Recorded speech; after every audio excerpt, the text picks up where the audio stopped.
Assalomu alaykum. Bugun sizlar bilan boshlang'ich ta'lim o'qituvchisining kompetentligini shakllantirishda ta'lim texnologiyalarining tatbig'i va ahamiyati mavzusi bilan tanishib o'tamiz.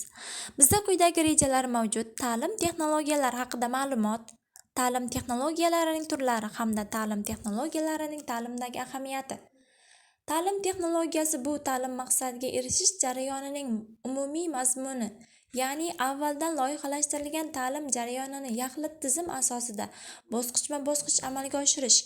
Aniq maqsadga erishish yo'lida muayyan metod, usul va vositalar tizimini ishlab chiqish. Ularda samarali, unumli foydalanish hamda ta'lim jarayonini yuqori darajada boshqarish. Ta'lim texnologiyalari ikki turga bo'linadi: an'anaviy ta'lim texnologiyalari hamda noan'anaviy ta'lim texnologiyalari. An'anaviy ta'lim texnologiyalari muayyan muddatga mo'ljallangan. Ta'lim jarayoni ko'proq o'qituvchi shaxsiga qaratilgan bo'lib, o'qitishning an'anaviy shakli, metodi va ta'lim vositalarining majmuidan foydalanib ta'lim-tarbiya maqsadiga erishishdir.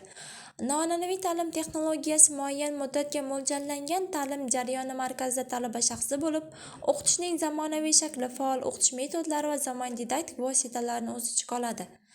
An'anaviy ta'lim mamlakatimiz o'quv yurtlarida keng tarqalgan. Uning turli jihatlari pedagogika, metodika fanlarida ishlab chiqilgan, katta tajriba to'plangan. An'anaviy o'qitish usulida ta'lim maqsadi dastur talabiga binoan aniq ifodalanmaydi. Talabaning o'zlashtirish darajasi sifati haqida muallim aniq tasavvurga ega bo'lmaydi.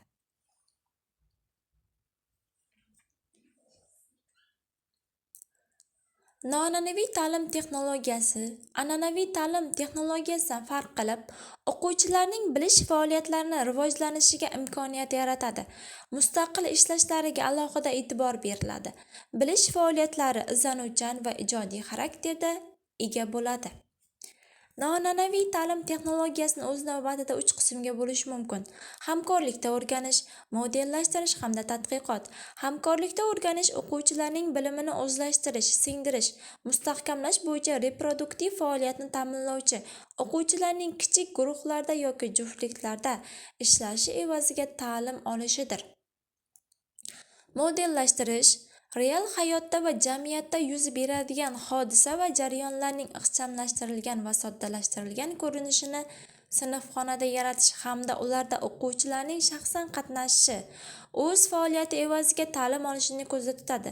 Tadqiqot o'quvchilar tomonidan muammoni tushunish va yechish, mustaqil bilim olishni kuchaytiradigan va shunga undaydigan usullar yig'indisidan iborat. Xulosa o'rnida, ta'lim texnologiyasi o'quv mashg'ulotlarida ko'rsatilgan barcha bilish jarayonlarini amalga oshirib, pirovard natijada barcha faoliyat turlarini to'liq o'zlashtirishga yordam beradi. Bunday darslarda dars qismlarining ichki aloqasi, maqsad, mazmun va ish usullari bilan amalga oshiriladigan ta'lim bosqichlari saqlanib qolinadi. Ya'ni uy vazifalari tekshirish unda asosida yangi bilimlar, malaka va aqliy faoliyatning turlarini o'rganib borishadi.